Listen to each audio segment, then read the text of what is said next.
Na wakati na kuchoka, mwanadamu ajikusaidia leo, halafu jioni anaenda kukutangaza kwenye mkahawa. Ndio wanadamu walivyo, lakini Yesu ukimweleza shida yako, hana mahala pa kwenda kuitangaza. Yeye anaitatua, yeye anaimaliza mwenyewe. Mpelekee Yesu matatizo yako, mweleze Yesu matatizo yako, usieleze majirani yako.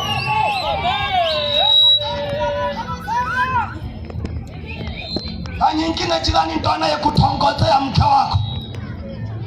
Mwanamke anazaa katoto kanamfanana jirani, anaanza kukuingizia mada za kipagani. Anaanza kukwambia, unajua baba Rebeka, kipindi nikiwa mjamzito, huyu baba nilikuwa simpendi. Kuna siku alikuja akapita nyuma ya mgongo, ndio maana mtoto amemfanana. Umeliwa kwa chuya, umetapeliwa. Mama ni tapeli. Na ndio hata wewe, hebu muulize mwenzako, hivi wewe baba yako uliye naye ndo baba yako kweli? Au mama alipita kando? Siri ya mtoto huwa ni ya mwanamke.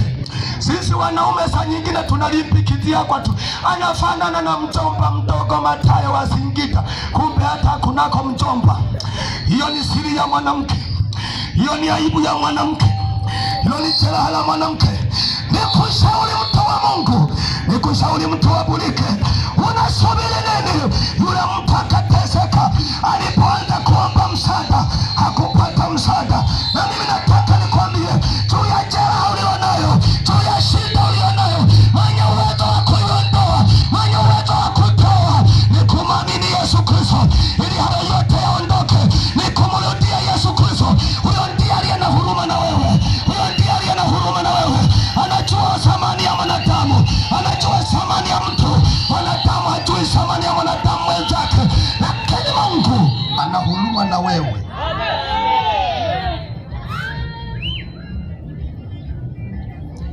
Wewe uliyeshika haya jeraha unalijua wewe, matatizo unayajua wewe.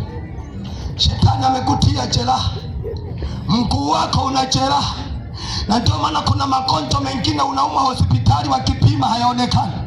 Jeraha lako una chini miguuni, na ndio maana kuna wakati mamiguu yanakakamaa, kuna wakati mamiguu yanakuweka ukitembea analia kwa kacha.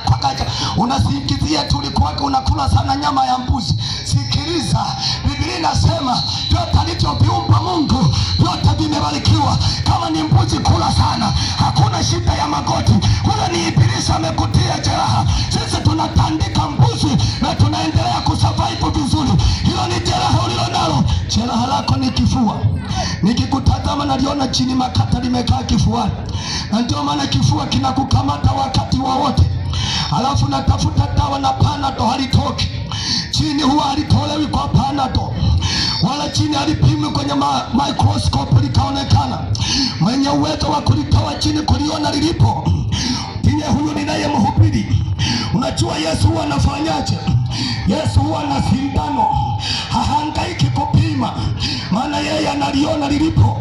Ukimwita tu anakuja moja kwa moja, kama liko kichwani analiambia wewe ng'oka, nenda, linatoka. Huyo ndiye mwenye uwezo wa kuyatoa. Wanadamu hawezi kuyatoa.